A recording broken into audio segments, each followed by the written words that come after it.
श्रीगौरी वक्त्रपद्मार्का श्रीविघ्नेशा गजानना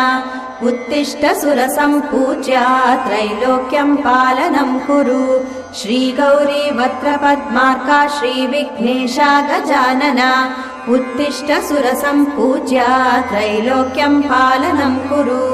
उत्तिष्ठोत्तिष्ठ हेरम्बा उत्तिष्ठ गणनायका